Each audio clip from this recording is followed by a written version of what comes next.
I am spoiling The Empire Strikes Back. Pray I do not spoil Return of the Jedi. Alright, boys, keep tight now. Why, you stuck-up, half-witted, scruffy-looking nerf herder! Who's scruffy looking? Welcome to Diabolical, the comedy podcast where four long-suffering friends dissect films' most dastardly schemes, then try to improve them. I'm your host, Ben, and this week's movie is the gigantic Star Wars Episode 5, The Empire Strikes Back. So quickly resolve any lingering daddy issues, put your faith in a hokey old religion, and let's get diabolical.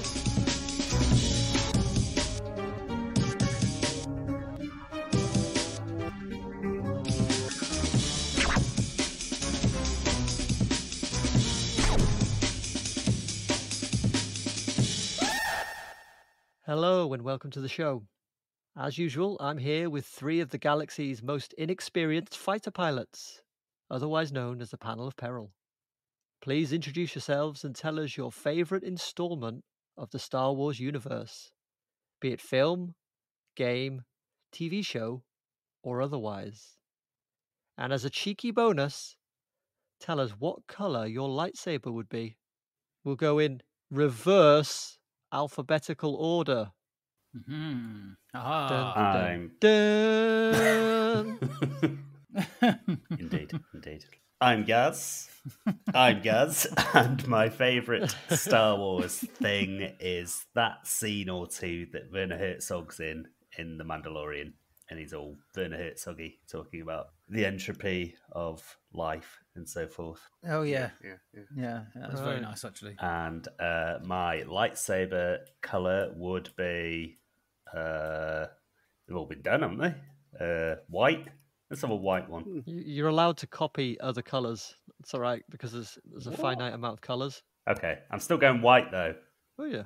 Yeah, I think that'd look quite striking. You wouldn't want flames down the side, like your boots. Damn. What's the name? Ahsoka had white ones, didn't she? Well, he's going to have them soon, very soon. Yeah, I'll take your word for it. he's right. Biggs Manjuice here, a.k.a. as Countertacular, a.k.a. as Craig. My favourite Star Wars, aside from The Empire Strikes Back, is Andor. I fucking love Andor. It's great. I knew you were going to say that. Yeah, so did I. My lightsaber would be my favourite colour, Miami Vice. A little bit of pink, a little bit of blue. Miami That's your Vice. favourite colour? Yeah, neither of them on their own, but together, those two particular shades, like a vaporwave lightsaber. All right. Adam here. I'll have to say my favourite installment is Empire Strikes Back, really, because it's the thing that I keep going back to after years and years and years. But the close second was Knights of the Old Republic, the game. Yeah, what a game. I've got that here on my list too. I've still never played it. It's so good. I've got it on my phone these days. It feels like it must be too old now to be good, right? Or for me to get No, it's on. No, you want to play it. It's still worth playing. Still got it. Yeah. So my favourite installment is Return of the Jedi. I've just got a soft spot for it. I love it, even with all the changes. The climactic battle, especially in that, is my favourite moment of everything. It's great. There's a lot of bits of that film that don't hold up quite as well as Empire Strikes Back. Yeah, probably not. It's just, something inside me, a little gooey, soft I get it. centre. I get it. Something Yeah. inside so strong. Yeah, nostalgia probably. And yeah, second is Knights of the Old Republic. I remember playing it the first time back when I was in uni, and it's just been blown away by it. Absolutely loved it. Yeah, absolutely. Fantastic.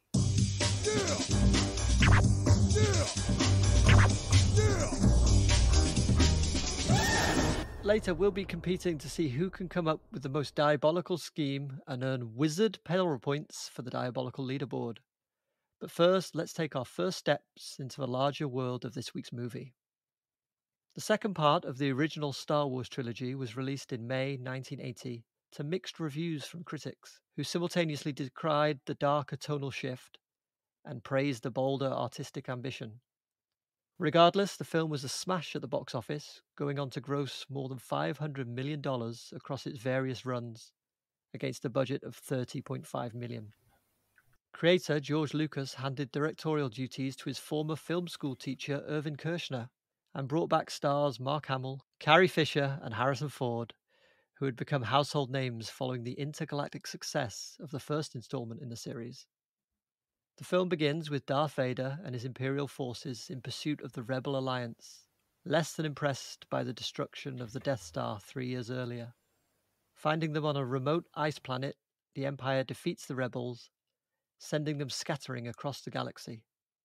Our hero, Luke Skywalker, journeys to a swamp planet to train with an eccentric Jedi Master who has been in hiding since the fall of the Republic. But in an attempt to turn young Skywalker to the dark side, Vader lures him into a trap in the cloud city of Bespin. To this day, Empire is revered as one of the darkest and most complex stories to take place a long time ago in a galaxy far, far away, giving us memorable moments such as the rebel battle against the Empire on the ice planet Hoth, Luke's trip to Dagobah to meet the irrepressible Yoda, Han and Leia's smouldering romance, Lando's betrayal, and of course, Darth Vader's big reveal. In my eyes, it's a stone-cold classic that, regardless of the lens of nostalgia, deserves its place as one of the world's most beloved films, and could stand toe-to-toe with any other sequel out there. But does the panel agree?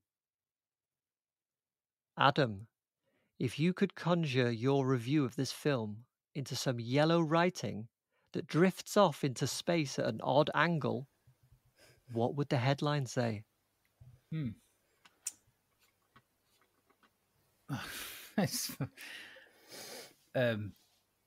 I guess, yeah, it's a bloody good My question, 'cause I'm suggestion is you stumped. just ignore whatever fruity way he phrases it and just I tell like him what no, you but thought I like of it. I like it. Yeah, I like it. Yeah, no, but I like it. It'd just be like science fiction, but not as you've seen it Episode before. 10. I like it, yeah. These are the voyages of Darth Vader on his continuing mission to destroy the galaxy in strange new ways with new contraptions, to boldly choke where no one has choked before. Perfect. Something like that. Yeah. Perfect. Yeah. All I'm thinking of is Vader played by Will Shatner now. So Yeah. My note for this is I wish I could erase my memories of seeing the first 3 films and go back and watch them all again, because it still fills me with wonder now, but I'm just like, I'd like to be able to see it all from the start, particularly this one again. And I remember exactly where I watched this in my 9's flat, probably in the very early 90s, on a beat up old video cassette of my cousin's. wow. And then playing, we had a snow speeder toy and all that kind of stuff as well, and the snow beast, whatever it's called, I can't remember. The Wampa. Had that, the Tauntauns, the lot, and my 9 just used to go to Wampa. That's it. She used to go to all the charity shops and collect all that. So not only did she, like, my cousin have the films, but then she had all the toys that you should go around buying out of the charity shops. And at the time, of course, they were 10p, 20p a pop. They're probably absolutely priceless now. So, but I've just got lots of affection for this film. So many classic scenes, and then it's keeps going well beyond its age. Really, it's people seem to find new ways to riff on Empire, probably more than any of the others, and it just continues to inspire filmmakers and fans around the world. Really, so I'll end by saying this: it's in my top 3 films of all time. Oh, really? Wow. Dracula, Easy. Blackula, Empire Strikes Back. No, it's Anaconda, 1 and 2. Fanny Conda, the porn version. And Empire Strikes Back. Yeah.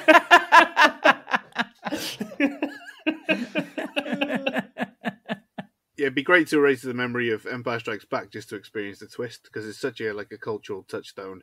I think I was aware of what he says before I'd ever seen it. Right, okay. I wasn't. I think because the age we were, we probably didn't fully appreciate what it meant, did we? So, Oh yeah, it Yeah. meant more to me as I got older, but Mm. it came out before we were born. So by the time I was Mm. old enough to watch it, I was well aware of who the characters were and what their relation was to each other. In fact, I think I saw Return of the Jedi before I saw Empire Strikes Back. Oh, right. I definitely saw Empire before Jedi. Yeah, but you're right there, Tanner. There's something about this film that just captures the imagination in a way that a lot of other films never manage. Mhm. But it was always on in my house. Yeah. There was always some Star Wars film on in my house because my older brother was a huge fan as well. Just to go back to the toys your nan bought. Did you have the Wampa with Yeah. the soft, not the Wampa, sorry, the Tauntaun with the soft stomach or the hard stomach? Hard stomach. Okay, so we had the one with the soft stomach. It was two rubber flaps that you could force a figure into. I remember it. I never seen that one. Yeah. That's amazing. Didn't you also have the Yoda gross. with the orange snake, but the coat was missing, so he just had his underclothes and his orange snake? Oh, I don't know. I don't remember that. Because he used to come with a little fabric coat, but I think you'd lost it. It sounds possible.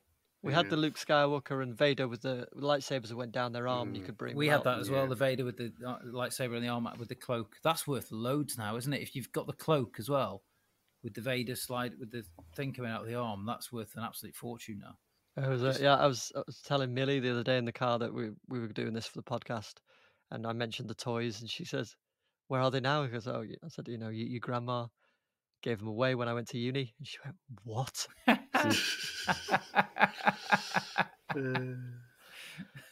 Right, Countertacular, tell us your thoughts on this film.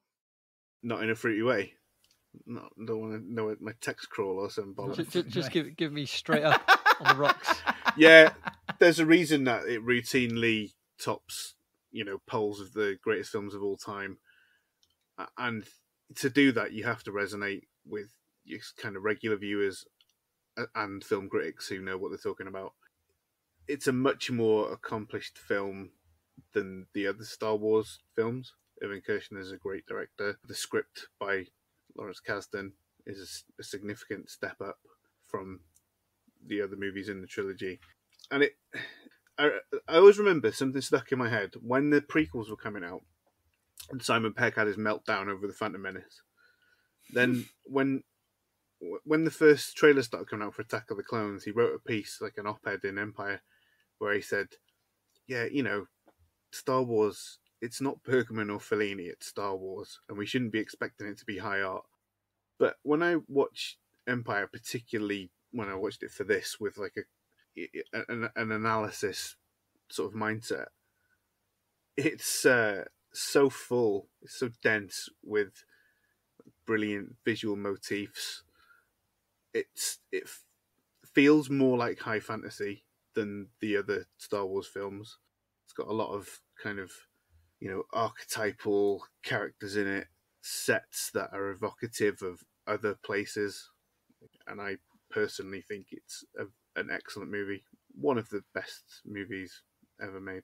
I agree, and I think what it does really well, perhaps more so than the others, is the tension. You always feel like the Empire is just a step away. They're right on your tail. It's funny that as well, because what this film does differently to most of the other Star Wars films, most of them build up to a huge climactic battle, like the Death Star trench run. I mean, obviously there's a lightsaber duel in this, but it's usually like a huge space battle as well. And the ending of this one's so much quieter. It's just them two. And it's almost anticlimactic. It spends all its action in the start. You get the battle on Hoth, like you said, and then you get all the action in the asteroid field and everything. As it comes to the end, it just puts the brakes on, and it's like, yeah, we're just doing this, and it's just going to be these guys now. And it's tense in a really different way. It doesn't let you have the release at the end. Yeah. In fact, you leave it feeling more bottled up. Can you imagine having seen that in the cinema? And then just like, how long have I got to wait for the next one? Even when we had obviously seen it a bunch of times, I remember feeling really like it was special when we went to the 97 special editions to watch it. So pleased that we got to do that. It was great. I don't even really care about the changes he made, especially to this one. obviously the fewest changes were made to the special edition of this. You get in fact, I don't think in 97 we got this, but you do get Clive Revel replaced by Ian McDiarmid as the Emperor. Yeah. Which kind of, it makes sense, but I do miss his bizarre upside down monkey eyes and his voice and everything. His original version of the Emperor was really cool. I liked it. But apart from that, I think you really only get... Cloud City's got like expanded visuals, hasn't it? Yeah. And I like all that stuff. Yeah, I think it's good. I think those changes open up the world actually in a good way. Before we go too much further down this rabbit hole, Gaz, I was always brought up to say, if you can't say something nice, don't say something at all. So with that firmly in mind, what are your thoughts on this film? I think it's for fucking dorks and losers. Not really. It's not for me. Certainly in my younger days, I've enjoyed a Star Wars or two. Yeah, but I'm not sure if I've told you guys this story before. But I'll tell it to the Peril Pals out there in podcast land. In about 2015, 16, we went to Legoland Windsor, and there's a big Star Wars display through a big building with lots of the famous scenes recreated. Lots of fellas and women and kids. It's just, I want to know if the ending of the story is that you slammed your daughter's head into the exhibit.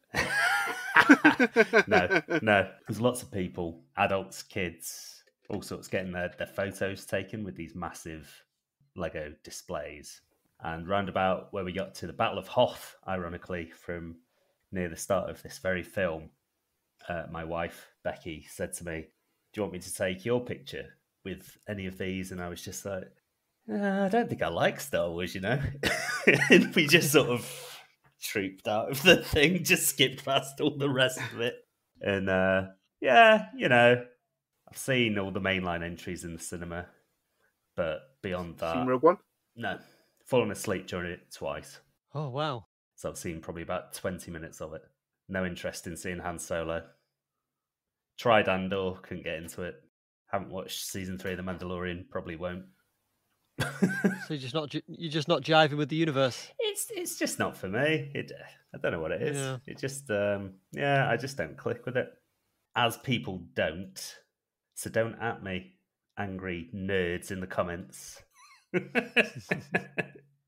I understand why people like it. It's just it's not my cup of tea. But beyond that, beyond not being into it as a cultural phenomenon, what do you think of this film as a piece of filmmaking?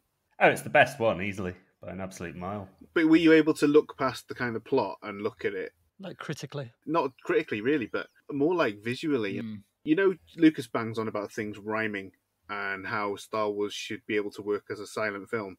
Yeah. You've got like this repeating cave and tunnel motif, and every time you get it, the cave or cave-like room has teeth. And the whole thing in this film is like they're in the belly of the beast, right? Luke's on a course for being swallowed by the dark side and by the Empire. Vader's already there. The Falcon literally gets eaten by this, it's called an exogorth, the asteroid worm thing. That's what it's called? Yeah, exogorth. I'd have called it a chaswazza. As Luke is kind of drawn through Cloud City, all the camera positions as he's walking in are like concealed. They're half hidden around a corner. Yeah. They're looking out at him. And he's drawn through it in a very fantastical way. It's so like a fairy tale, that bit. And it's all labyrinthine. But when the door closes on R2, that door's got teeth. Same looking teeth as the worm that eats the Falcon. Even like Darth Vader's pod that he sits in. It's like a mouth eating him. Yeah. I just think it's such a piece of cinema. And then at the end, it's almost like Alien when Darth Vader's like hunting Luke through Cloud City. There's a sound effect when Luke's walking through Cloud City, which is the noise the Nostromo makes, like the hum. Ooh. It was originally designed for the tractor beam shutdown sequence in the first Star Wars. And it's in Blade Runner as well. Yeah. It's like ambient noise in Deckard's apartment. Shared universe. Interesting you brought up Alien there, because before they cast Billy Dee Williams as Lando, do you know who they had in line to play Lando? Sigourney Weaver. Cotto? Yeah, for Koto. Yaphet Kotto. Skinny Yeah. Weaver. Sigourney Weaver turned it down. Yeah, but he said no because he didn't want to be typecast in science fiction films, having recently played Parker. Oh, what a fucking big mistake that was. Yeah. Before I ask you for your highlights and favourite lines, we're going to play a little game I'm calling the Trivlenium Falcon. I'm going to read you some movie facts with some banter poodoo thrown in for good measure. If you think the fact is true, say impressive, most impressive. If you think it's fake, say laugh it up, fuzzball. Right. In early drafts of the script, Darth Vader was not Luke's father. Laugh it up, fuzzball. Laugh it up, fuzzball. Impressive. Most impressive. Well, Gaz is right on that way. Lucas claims he had the notion in mind from the start, but the idea didn't appear until the second draft of Empire. And in the first draft, there's a contradictory appearance of a different father, a ghostly presence like Kenobi, apparently. All right, next one. Han Solo's I know wasn't in the script. Impressive, most impressive. Yeah, impressive, most impressive. Okay, well, you're right. That is true. Although it's become one of the series' most iconic lines, it was improvised by Harrison Ford. The written line was, I love you too. Mm. And there was another version that was, just remember that, Leia, because I'll be back. Recalling the day of the shoot, Kershner said it was a very hot day and they had steam shooting in their faces. The dwarves were falling apart and many were fainting from the heat.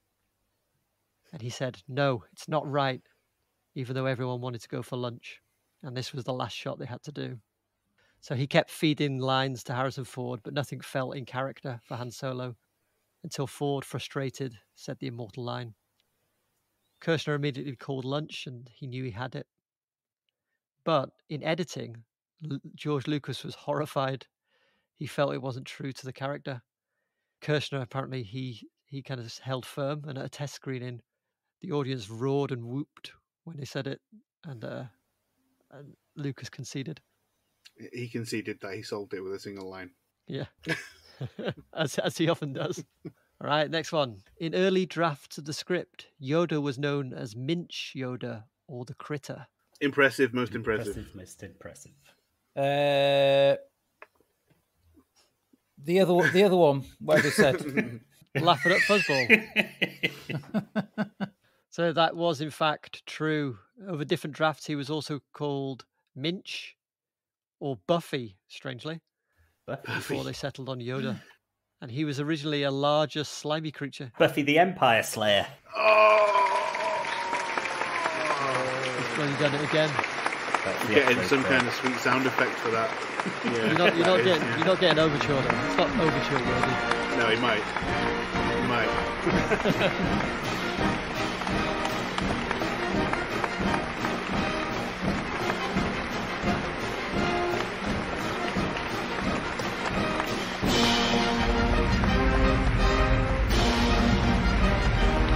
Right, the last one. In the script distributed for the shoot, it was written that Bail Organa was Luke's father. Laugh it up, fuzzball. Laugh it up, fuzzball. I'll just say most impressive. It was in fact false. It was written that Obi-Wan was his father. Ooh. However, this was to keep the truth from leaking out.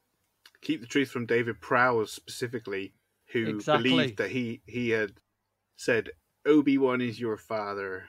And he apparently did leak it, didn't he? And so at one point, he was a renowned leaker. And at one point, Lucas had a report that said, Harrison Ford, 1 leak. Carrie Fisher, 1 leak. David Prowse, 9 leaks.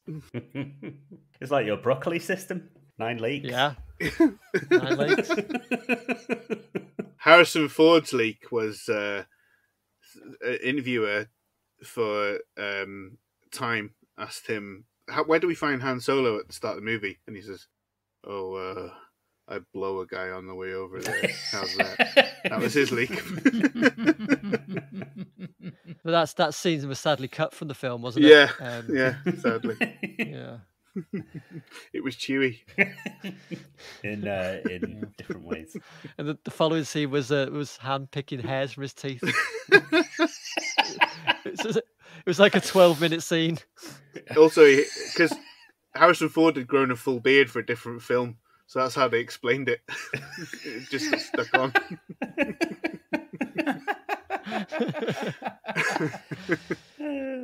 Yeah, so when they're filming the real scene, Prowse knew nothing, and at the crucial moment, Hamill imagined the line. Yeah, because he knew what it was. Yeah, Yeah. His reaction to that is so powerful. I mean, it's easy to take the piss out of because it's so no, but he really sells that moment. Not true. That's impossible. And he looks so fucked up as well. His face is all fucked up, and obviously his hand's been cauterized. Well, he's just had his hand cut off, hasn't he? Didn't he have a motorbike accident in real life? That was before they started filming it. Though. In fact, I think they were still filming the end of the first one when it happened. That's why the Wampus smacks him in the face, isn't it? Right. Yeah. Love Mark Hamill. He's in more stuff. Yeah, I don't think he gets enough credit.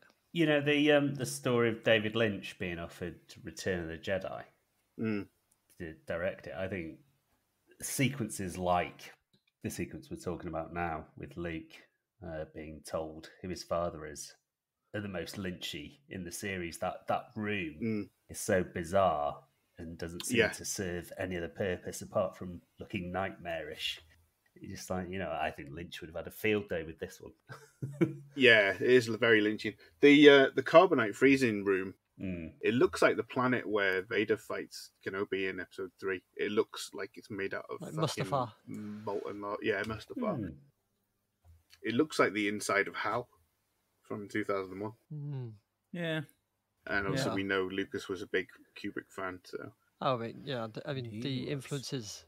Watching this time, actually, you can see them all over it, can't you? There's a pod, the pods that it goes out of the ship in on 2001. That pod is in Watto's scrapyard in Phantom Menace. Oh, no way. All right, let's move on to our favourite moments. Gaz, I'd like you to kick us off, if you had any, sir. Well, initially, as I was watching, I wrote that the whole Hoth opening is great.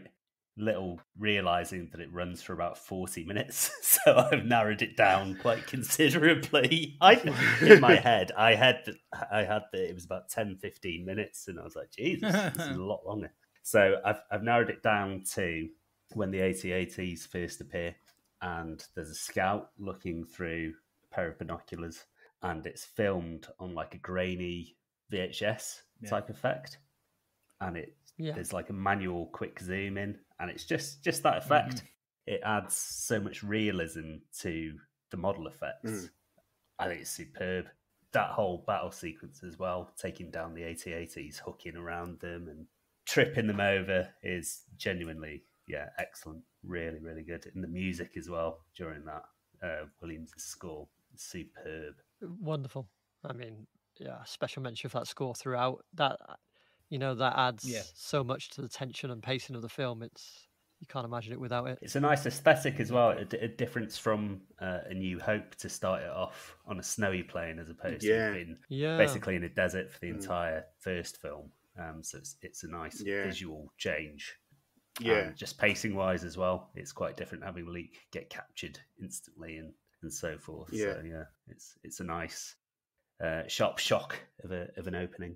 Yeah. So the scenes on Hoth were filmed in Norway, in a place called Finns, on a glacier, and I think they expected to film for kind of 3 months, and they ended up going as long as 9. They went quite a lot over because the weather was so horrific up there. So they went 9 months over and came back with a lot less footage than George Lucas wanted. So he wasn't very happy when they came back.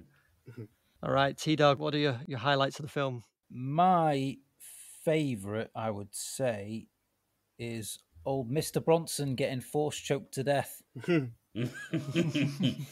That is great, but my favourite example of an Imperial officer being killed in this is there's a bit when Vader's talking to 3 holograms, and you see like an exterior Yeah. shot of Asteroid one of the field. Star Destroyers getting hit, and then the hologram just dies.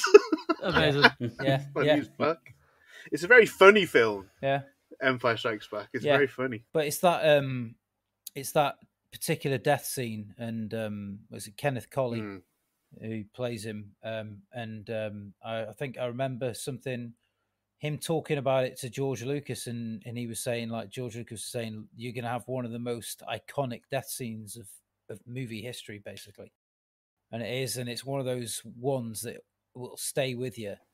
And then there's a later one that we'll get to on favorite lines, and that's another one that I'm just like, every time I'm just like, oh, Vader is pissed. So I absolutely love it. All right, Countertacular, tell us your highlight. Han Solo, Tigalo Carbon. Fucking ace. Remember, I always wanted to have Han Solo on my wall. Would have been great. But what I especially love is just Harrison Ford's pose. Yeah. So when they were doing the mold for that originally, Harrison Ford had his arms by his side, and Kershner saw the mold and said it's not Han Solo enough. So it's not true to the character. Han Solo would be fighting, so he made him go back and do it again. That's excellent. I hadn't heard that before. But he was pleased. He said, "Kirsch, it would be a delight."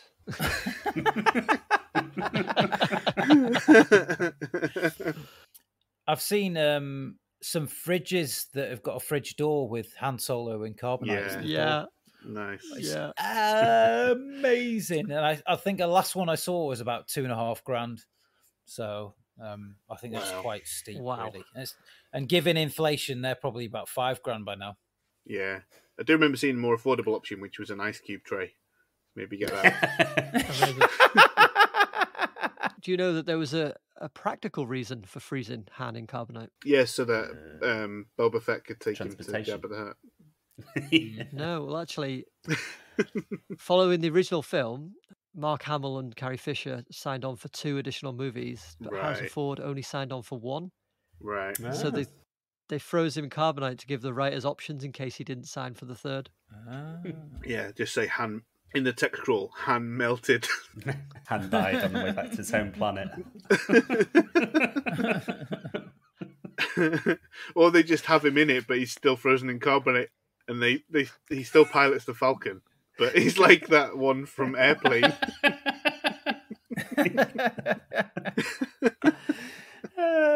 You could put him like with a little hat on him, and like with a little thing with holding a martini glass.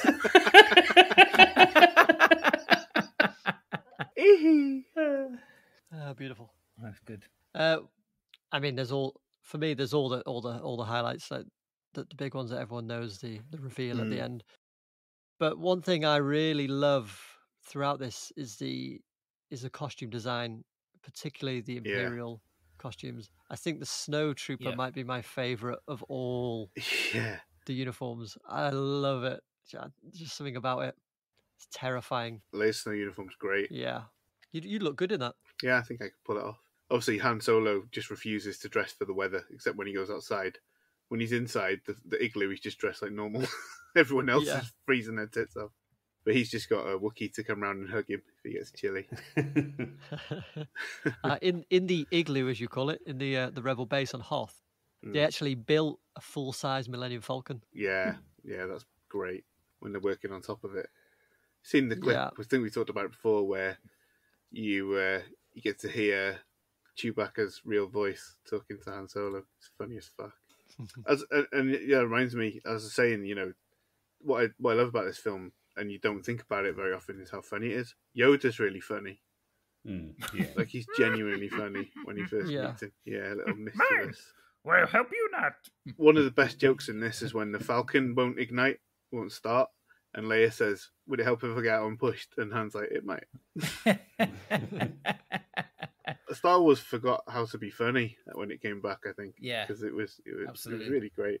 Started to take itself too seriously. Absolutely. They tried to re-inject that a little bit with Rey and Finn, and I thought it worked to a certain extent.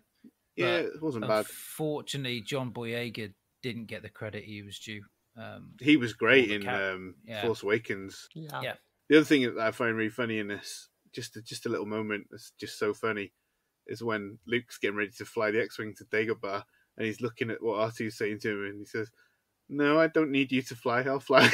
R2's trying to take over the controls of the ship. Yeah. Just to keep him there. He thinks he's going nuts. So you mentioned Dagobah, and obviously there's some classic scenes there with Yoda. Yeah. There's the scene where Luke bangs his head on the roof, because obviously the roof's low. Yeah. Kershner made him do that 16 times Ah. to get it right. And also, there's a point where Obi-Wan and Yoda are trying to convince Luke to stay on Dagobah, and he pulls a snake from the X-Wing. Apparently, it was supposed to be a harmless snake, but on the initial take, it bit Luke. It bit Mark Hamill on the hand several times. Christ. Don't you think it's really weird? I always find it really weird that there are snakes on Dagobah and like earth lizards, because it's the only example of real life fauna throughout Star Wars. And obviously snakes are quite heavily symbolic. And again, that's why it makes me feel like it's more high fantasy. Like that Dagobah set, and it's all swampy, and it reminds me more of like the kind of stuff we've been watching before, like your Labyrinths and those kind of films, than it does a Star Wars film. And obviously the cave that he goes into, where he confronts himself in the guise of Vader, is all visual metaphor, and it's all very much like straight out of a fantasy film. Which is why I've always agreed when people say it's not strictly science fiction. You know, it's more like. Do you agree with the term space opera? Yeah, it's really like a medieval night fantasy thing, but happens to be set in space with lasers and stuff. Yeah. They also the good thing about Empire and its improvement over A New Hope is Darth Vader's a lot less camp.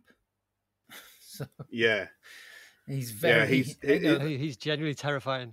Yeah.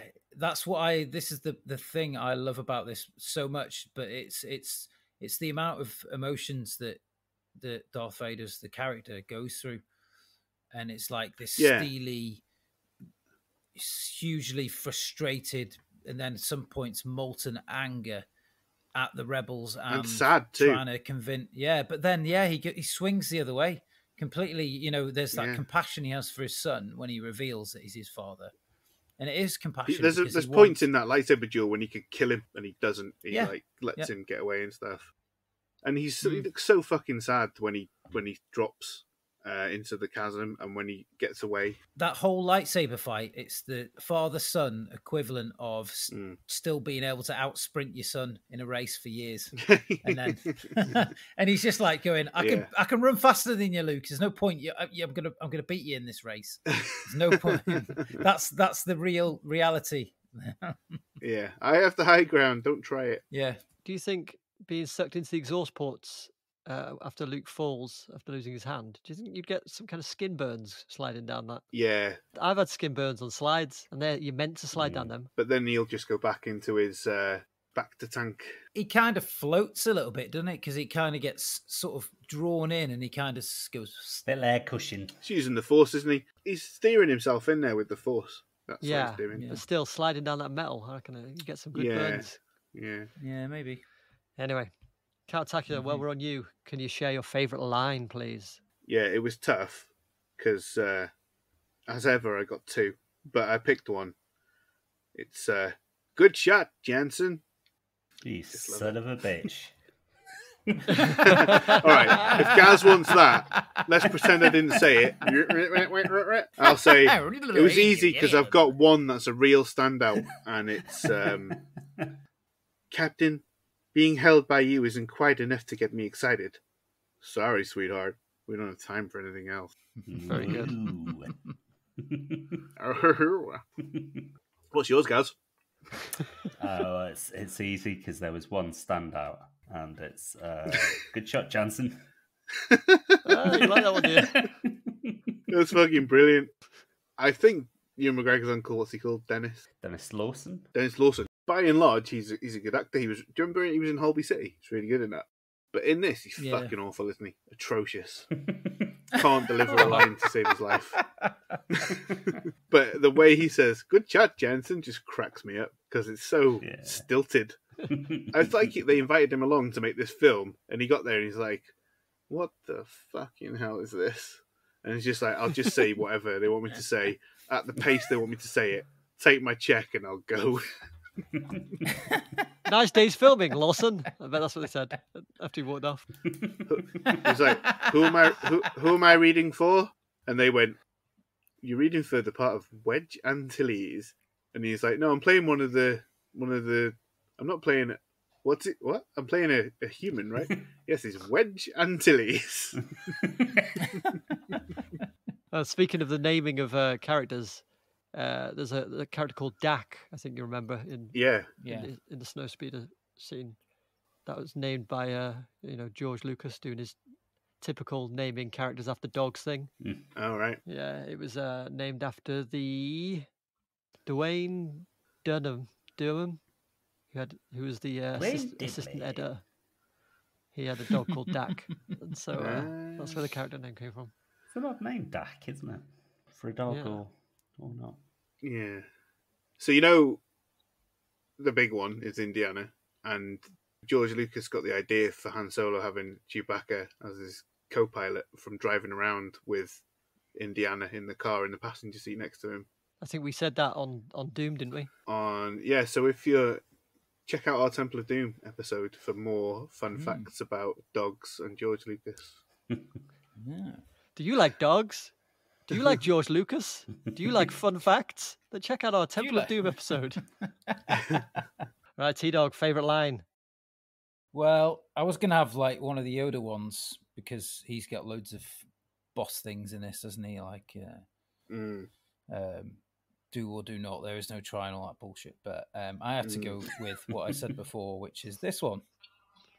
Apology accepted, Captain Nita. Oh, yes.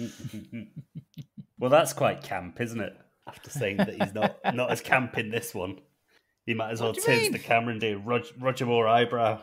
What? You mean this? Apology accepted, Captain Nita. Yeah, so like you say, there are all those classic lines. I think they've been said to death. So I will tell you my favourite kind of offbeat line, which is when Yoda's going around Luke's little camp when he first arrived at Dagobah, and he's going through all the boxes, and Luke just says, "Oh, you're making a mess." He's a crying little bitch, isn't he? And he's just chucking the stuff out, going, "Meh, meh, so good. Meh." All the men want to be him, and all the women want to sleep with him. Scratch that, reverse it. That's why Baby Yoda's so popular. Everybody wants one, but they want to birth it themselves. Oh, you're making a mess. It's funny though that I know we always do favourite lines, but this works so well as like a silent film. There's body language in this. Dave Prowse's performance is so great in this. But then this is the only Star Wars film, I think, that has a literal mute character. So you've got Lobot, who's Lando's buddy, who kind of runs Cloud City, who doesn't talk at all. And there's these... When Han first arrives, there's all this like tense fucking body language from Lobot, like with these troops. And when he sees that they're friends, his body language relaxes and the troops go off. And you understand implicitly what has happened. But then there's also a moment when Darth Vader delivers his kind of final fuck you to them of his keeps changing the plan, doesn't he, famously? And Lobot just looks at Lando, and Lando looks back at Lobot, and they don't have to say anything. Yeah. And like I say, leading up to that as well is the first meeting of Lando and Han, and there's that whole tense there as well, their body language and stuff, and it's brilliant, isn't it? But then that goes straight into Lobot as well, which is awesome as well. Right? So, it's fantastic, really well directed. Yeah. And then the whole Han and Leia thing as well, the way they are with each other, especially during the Hoth bits and stuff like that. There, and when they kiss, yeah. So I've got some personal questions for you. Ooh. And earlier we mentioned the Tauntauns. Han Solo famously cuts open a Tauntaun to keep Luke from dying of hypothermia. Gaz, have you ever touched the innards of a wild animal? Have you made love to a big hairy bear? I guess when we had cats, and obviously the cats are big fans of torturing Eating wool. smaller animals and leaving them as presents. Okay. So I probably have touched a mouse's innards. I thought you were going to say about how sometimes a cat will eat some string or wool, and you've got to touch the cat's bum to pull it out. Pull it out. Got to do it slowly to make sure you don't pull out their intestines. Like a magician, just keep pulling out handkerchiefs. Right, yeah. Some sort of brown trick. It's a kind of magic. All right, Adam. Very much like Han, you pilot your craft from place to place. But what's the naughtiest thing you've ever smuggled? Christ. Budgie. Well, I couldn't Trying to say think it. of the worst drugs that you've had. Yeah, exactly. Yeah, I couldn't say it. There is some... Yeah, I have travelled the length of Great Britain with contraband in my car, should we say? A long time ago. I'm talking almost 20 years ago now. So, did you have false panels, hidden panels in your craft? No, it was just Keister it? hidden. Yeah, well and true. Keisted it, but I put it sideways. So, really. When people find out that what you were smuggling was banned VHS tapes of Clockwork Orange, they're going to be really surprised that you keisted it. Yeah, well, that's it. Yeah, I know. But really, what I was smuggling was joy and happiness and bringing it to the world. Yeah. I'm making people happy. I'm the magical man. From Happy Land, the Gumdrop House on Lollipop Lane. Right, Countertacular. We see Luke get snogged by his sister while in a hospital bed. Mm-hmm. What's the most inappropriate kiss you've ever had? Let's see. When we shared that bowl of spaghetti that time. Yeah. Hey, there's nothing inappropriate about two men enjoying a bowl of spaghetti. Yeah.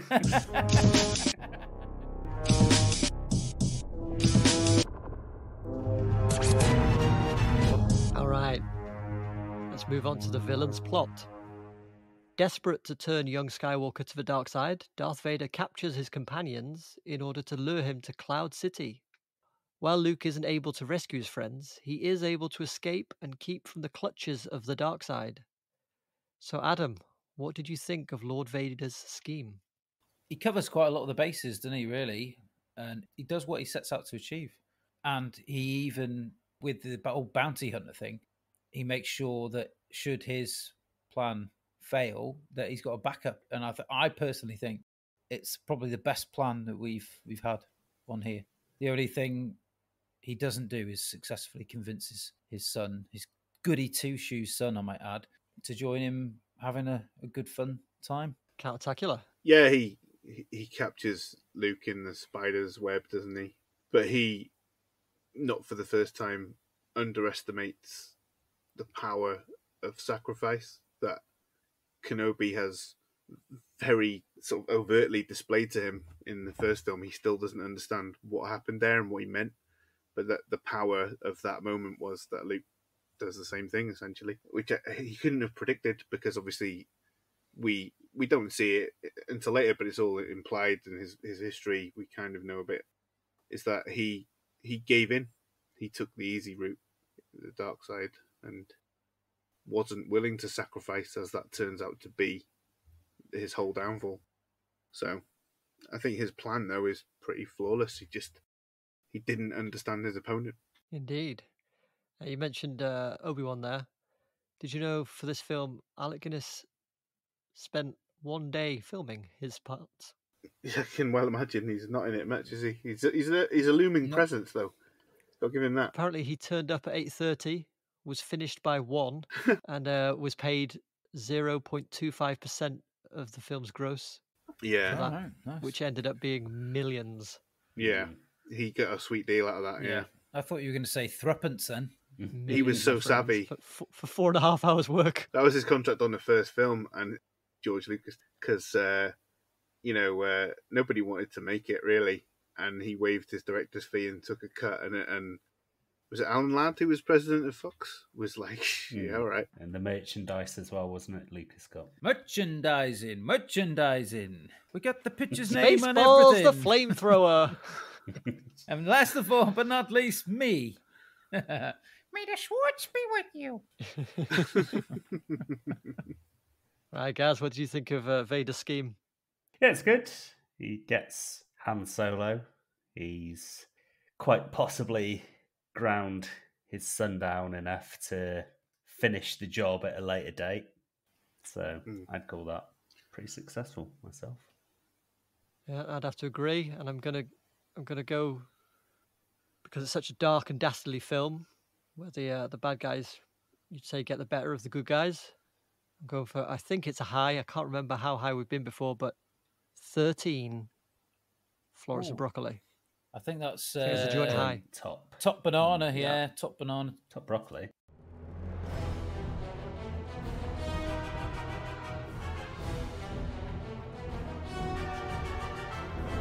Before we see how this saga concludes, we'd like to ask you to take a moment to hit subscribe and leave us a 5-star review on the very platform you are listening on.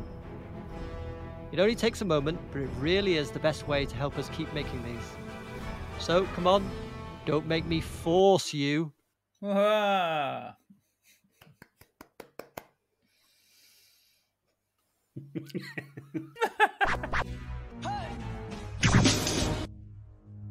This is the part of the show where we compete to see who can come up with the best evil scheme to earn scrumptious peril points for the diabolical leaderboard.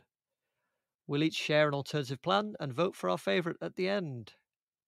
Darth Vader tried to lure Luke to the dark side by using his compassion for his companions against him. Countertacular, what would you have done differently? I'll tell you. Obi-Wan never told you what happened to your father. Vader confidently asserts to Luke. He told me enough. He told me you killed him. True enough, from a certain point of view. The newly anointed Darth Vader had destroyed everything that made him Anakin Skywalker in his pursuit of power. His master, Darth Sidious, had exploited Anakin's fear of losing Padme, as he had previously lost his mother, had stoked the fire of his frustration with the Jedi, who feared his potential and smothered his growth, had tempted him with secret knowledge over life and death, known only to adherents of the dark side. If this approach had worked on him, surely it could work again on his son, their fates rhyming. No, I am your father. No! That's not true! That's impossible! It is so true. I can't believe he said that, Slimo. He's a mixer. What did he say happened to your mother? Well, he didn't say. Yeah, because he left her for dead, didn't he? With that, Obi-Wan's ghost pops up, like the paperclip on Word. Thanks for that again, Tim. Now, just wait a minute. You killed her. I just choked her a little bit because you teamed up with her to stage a violent coup against the Senate at Ichuta. Wait a sec. Are you a ghost? I warned you if you struck me down. Damn, that is so wizard. You see this, Luke? I didn't know he could do this. I joined the dark side because my master told me the Jedi were just a bunch of lying little cowards who forbade the knowledge of how to cheat death. All I wanted was to save you and your mother. I knew I had the power within me, but Obi-Wan deliberately held me back. I asked, is it possible to learn this power? He said, not from a Jedi, and now I know why. What is a Jedi? A miserable pile of secrets. He knew exactly how to cheat death, look, and he never said a fucking word. I didn't know, We could have a beautiful, ethereal ghost Padme here right now. That was your mum's name, by the way, Padme. And I could have all my arms and legs. Oh yeah, I bet he never told you he cut off my arms and legs and left me to burn in a volcano, did he? What? Ben? It was an accident. He tried to jump over me. You had to be there. Listen, Luke. They call it the dark side to make it sound scary, but what they do, bottling up all their rage and anger, It's just not healthy. It's not normal to do what he did to me. He could have killed me as a mercy, but he just left me to burn. Aren't you angry that he lied to you? Yeah, I'm pretty pissed. Right. Join me then. I hate the Emperor. He lied to me too. We can usurp the old goat, restore peace to the galaxy, and save the people we love from dying. I'll get you some sweet black robes, and we can go kill Jabba the Hutt, get your pal back, and cripple all the crime syndicates across the galaxy. Luke loves the sound of sweet black robes, so he turns to the dark side.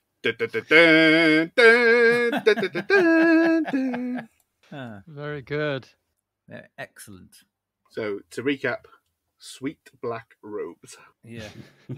Well, I've got to say straight away, it's very eerily similar to my plan, which I'm going to tell you in a minute. Very similar. Sweet black robes. Almost, but that whole exchange. Yeah, I like it. I like it a lot. It's a good angle. He should be angry at the Jedi. Yeah, it's such a good angle that I've also approached it from the same angle because I thought it was such a good angle. Interesting. It captures the teen drama that I think Luke would really go for. Yeah. Being a whiny little bitch that he is. Has he seen Obi-Wan's Force Ghost prior to this? I can't remember. Anakin. Yeah. Not in film continuity. It may be in the expanded universe. No, not Anakin, Luke. Luke, yeah, he has. Oh, Luke Hoth, has, yeah. remember? Yes. Go to Dagobah, you little fucker. Oh, yeah. And then Luke saying Obi-Wan, Dagobahs, Obi-Wans and Dagobahs. In my tale there, it's Vader that's surprised to see a Force Ghost, and he says to Luke, "Gee, I didn't know they could do this. This is what I was complaining about." Which is a really good point. I wanted to cheat death, and they can do it, and they never thought, look at this fucking ghost over here. That's his whole beef. Spooky bastard. Knowing Obi-Wan's... He's not always there when he's needed, is he, Obi-Wan? No. You think you could rely on him to turn up? Well, he's not turning up because he's needed in this instance.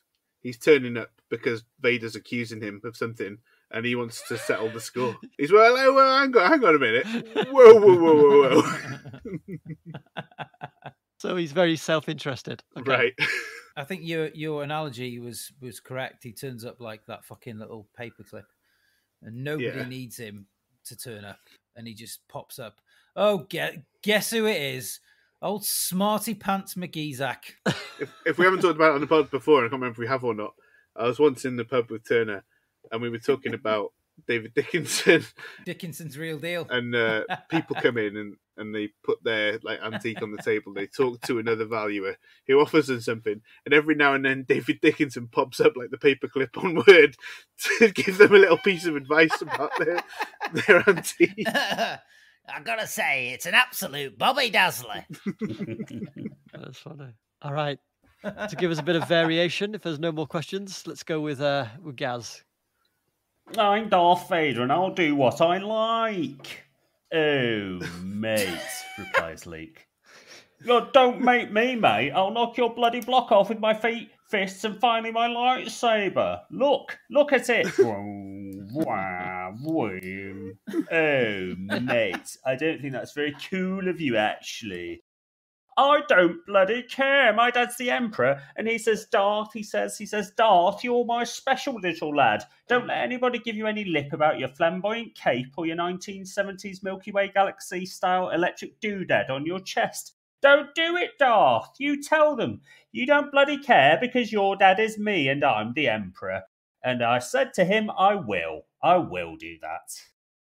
Gosh, I don't need your life story, mate. Less of your lip, please, young man. Here we go. He's going. It's basically this for a couple more minutes. Keep going. Less of your lip, please, young man, and I can call you that because I am several years older than you. I've done loads of things you haven't. I've kissed a girl with tongues. I've taken my GCSE in mathematics and gotten a very good result, actually. Not a passing grade, but still very good, actually. And my dad says he's proud of me, so there. Oh, mate. I'm Luke Skywalker, yeah? And I got solid B grades in maths, midichlorian studies, and Welsh, actually. Who the bloody hell do you think you are, sunshine, eh? Eh? I've driven a TIE fighter, a Lamborghini, and a Porsche. What have you driven? Just a TIE fighter, I expect. Actually, mate, my aunt and uncle's weekend driver was an F1 McLaren before you had them burned to death. If it was you, I don't quite remember. Ha! An F1 McLaren? That's shit! You don't even know what you're talking about. A Lamborghini or a Porsche would shit all over an F1 McLaren, and that's a fact, Jack. Also, I've got a friend who has ninja throwing stars in his garage, but his mum and dad won't let him play with them until he masters the Force. He's doing really well. I'm helping him master his feelings by sending him to the dark side. Oh, really? Dark side, you say? Yes, the dark side. The best side of the Force. What do you call your side? The light side, I expect. Stupid bloody name, if you ask me. Oh, mate, if I come over to the dark side, could I play with your ninja throwing stars too? Well, I'd have to ask. Would you ask for me then, mate? Yes. So, I didn't follow all of it, but your plan's got something to do with Janet Street Porter. I couldn't decide what voice I was doing there. I lost it a bit, and now I've got cramp. Did slip into Michael Caine Alfred at one point when you said Lamborghini. Yes. So is the gist of it that he's just going to tempt Luke with ninja stars?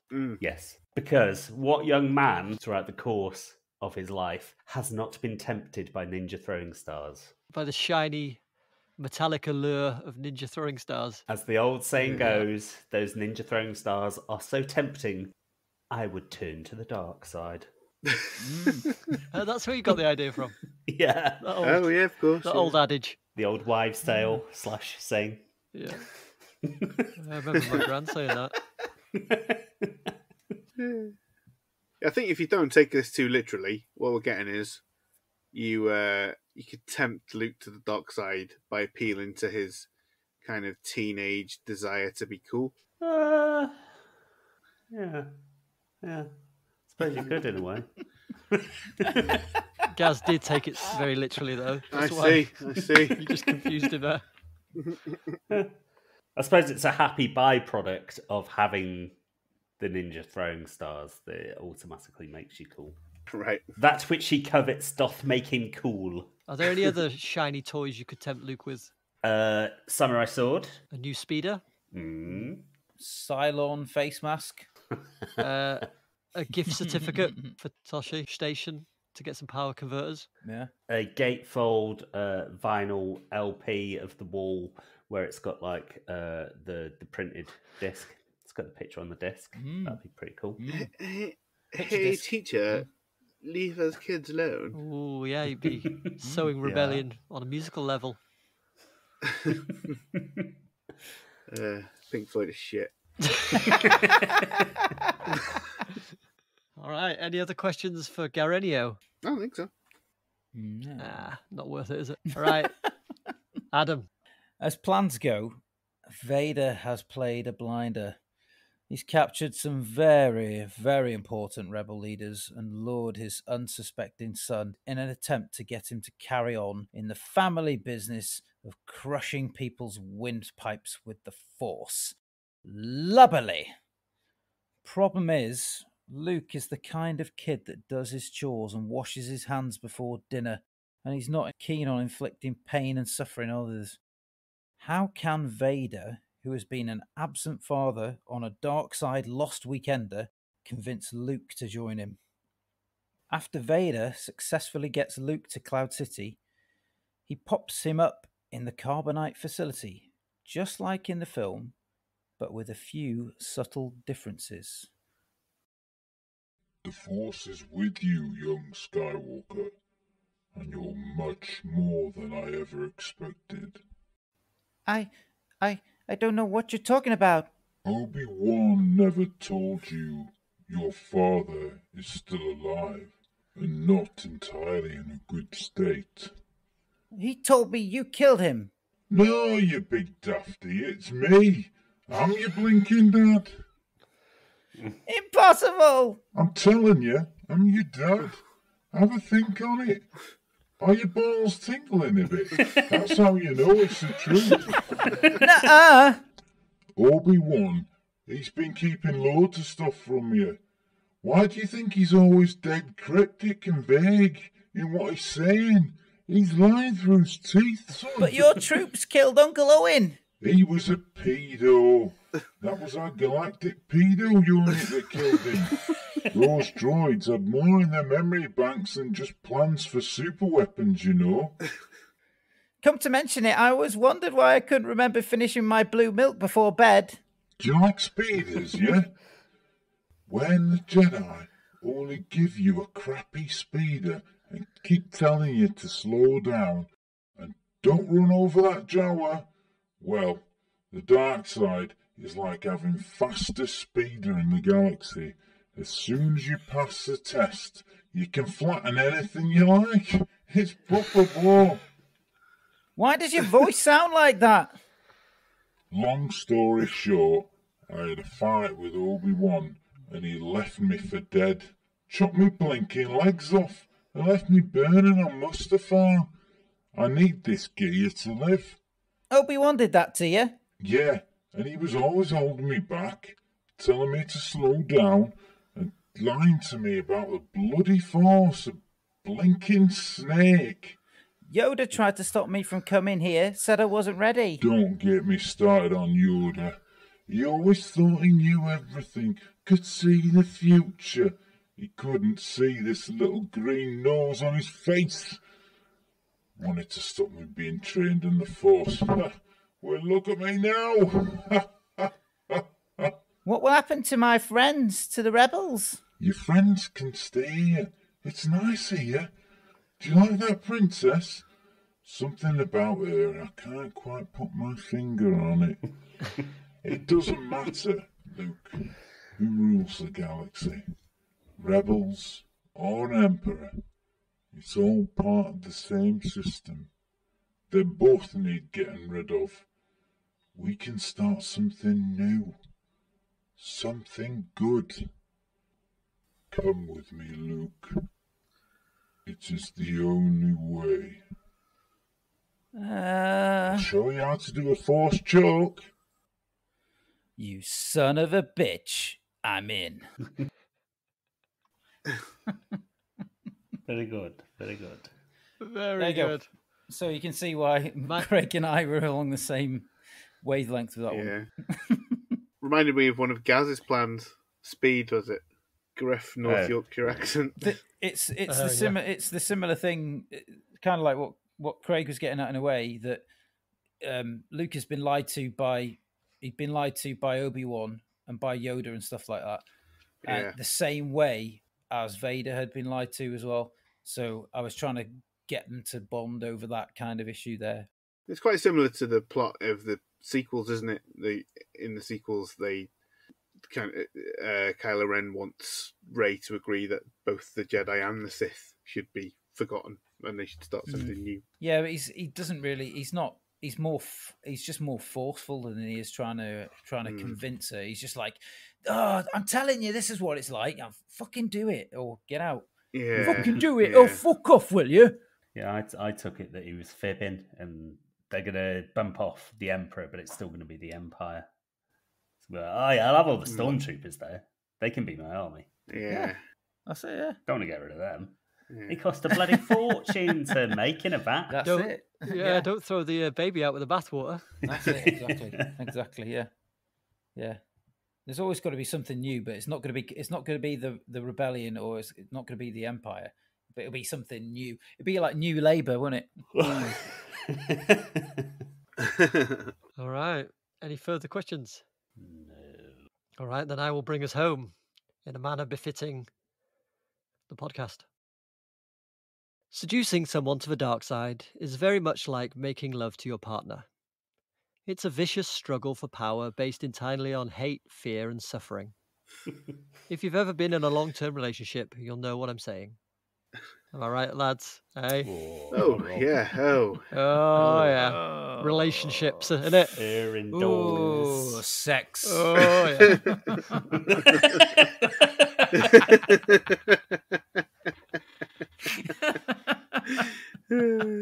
The problem is, if you start out with all that negative emotion, the person you're trying to seduce is going to run a mile, as Luke does in the film.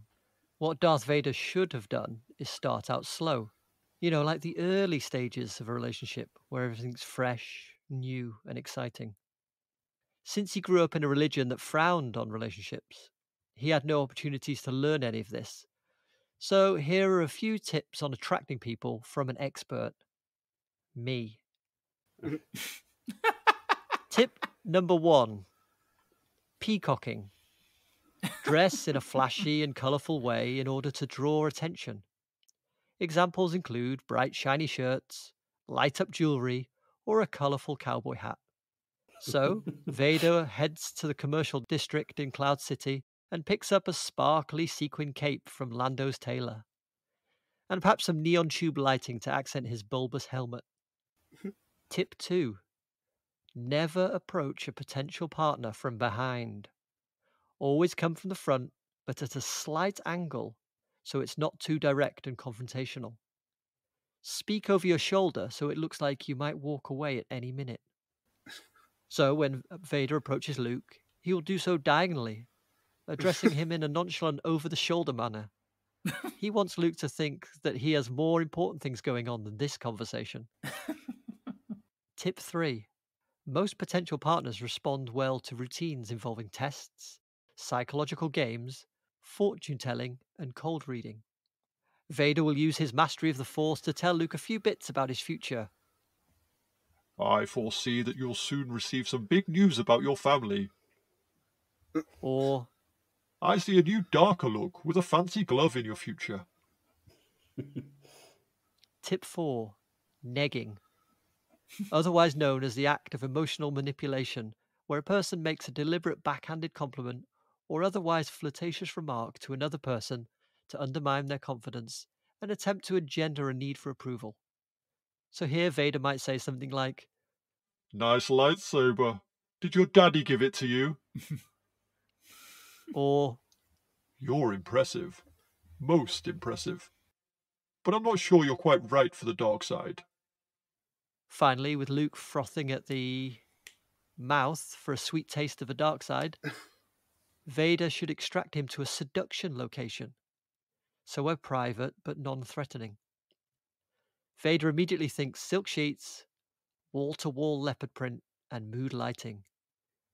He takes Luke by the hand and heads to Lando's private quarters to make a deal that Luke will beg not to alter. Do you know what? It's weird because after Gimmick, the first thing I wrote down about Turner's plan was make out Obi-Wan as a pedo.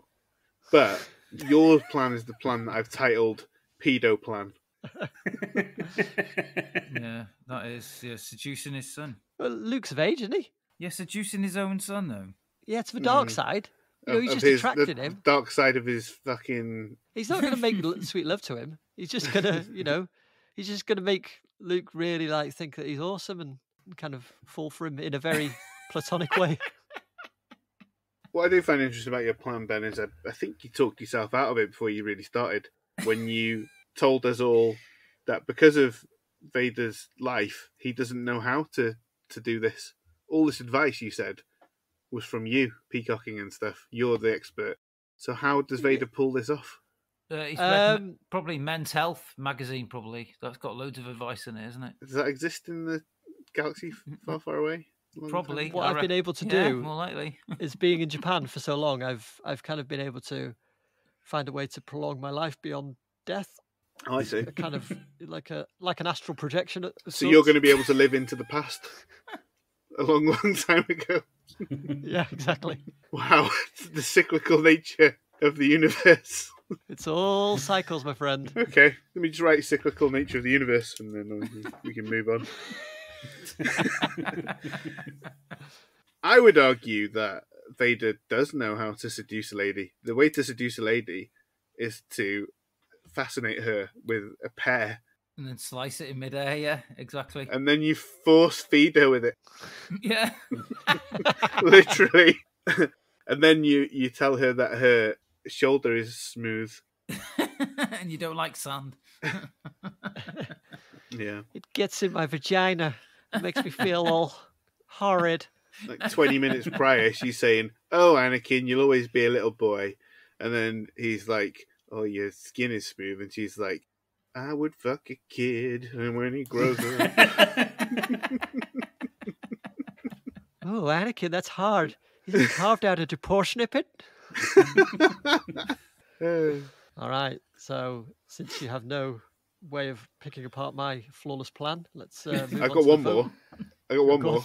You said that he impresses him with his fortune telling. But we do get told in this film that that's not how it works. All his emotion in the future is can't see what he's wearing. Vader's better than Yoda, obviously. Fair enough. Or does he? He doesn't use the Force to do it. He just uses an actual tarot deck, which obviously is much more reliable. Yeah, it's not as hokey.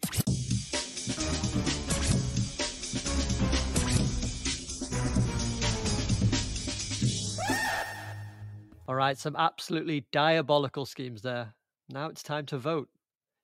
As a reminder, we had Count Attacula's lesson in family history, Gaz's ninja star temptation, Adam's lesson in family history, and Ben's forceful pickup.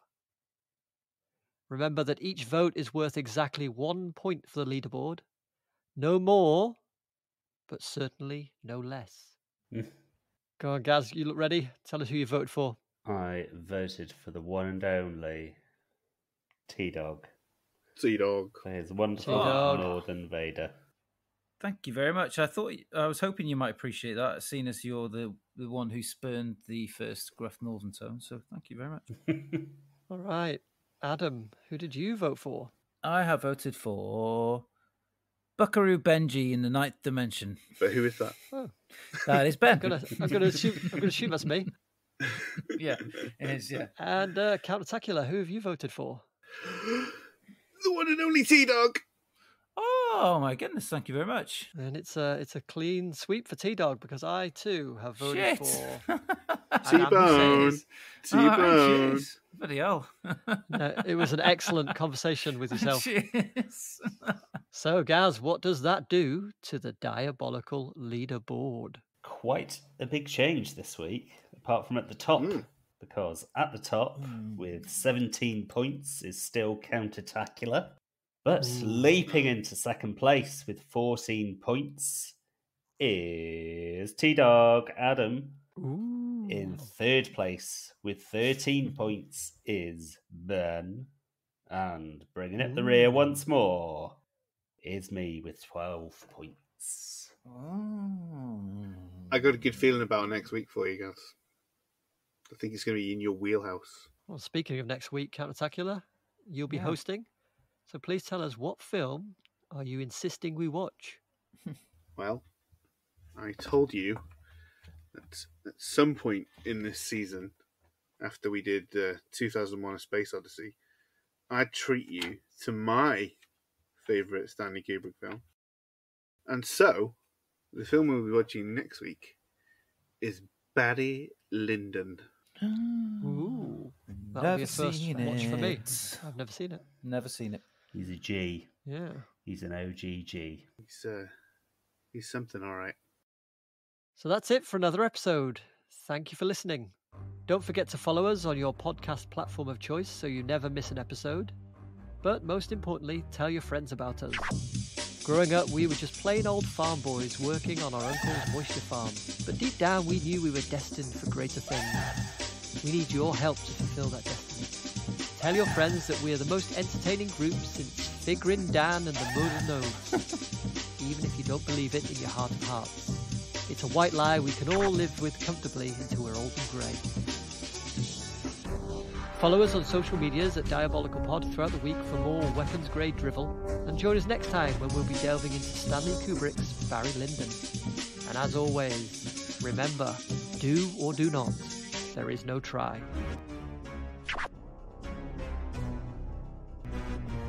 Hey! And make it so.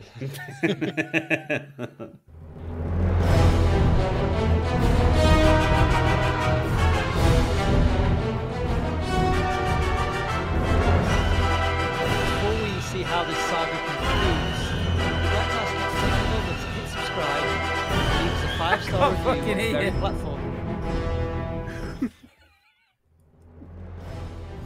There you go. That's better. How's That's that? better. Yeah, much better. Say it again. Right, let's go again. Start again. Penny for your thoughts. Rockin', rockin' and rollin'. Down to the beach I'm strolling. But the the seagulls poke at at my my head. Not Not for fun. fun, I said seagulls. Stop it now.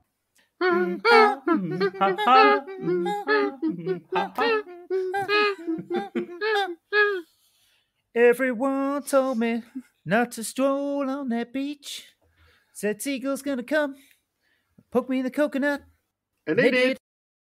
And they did. And it go like,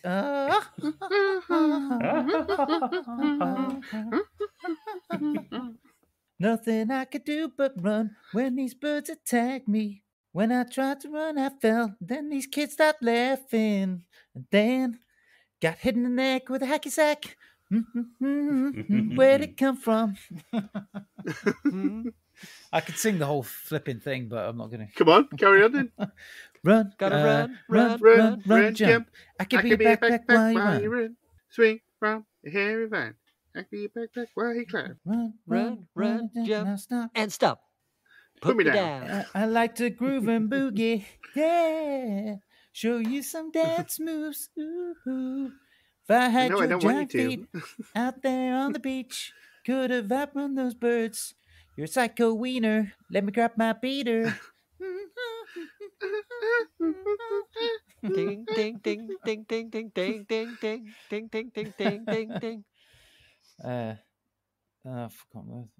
remember the rest of it. I wish I wasn't so dang sweet, so dang sweet, so dang sweet. I wish I wasn't so dang sweet. You are like cinnamon. Dun, dun, dun, dun, dun,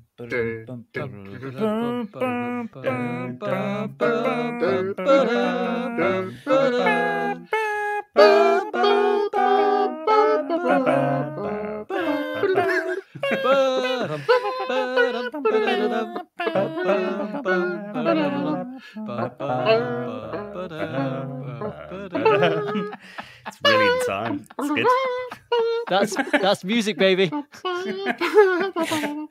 be in time when I edit it. They were gonna sort that out in the dub.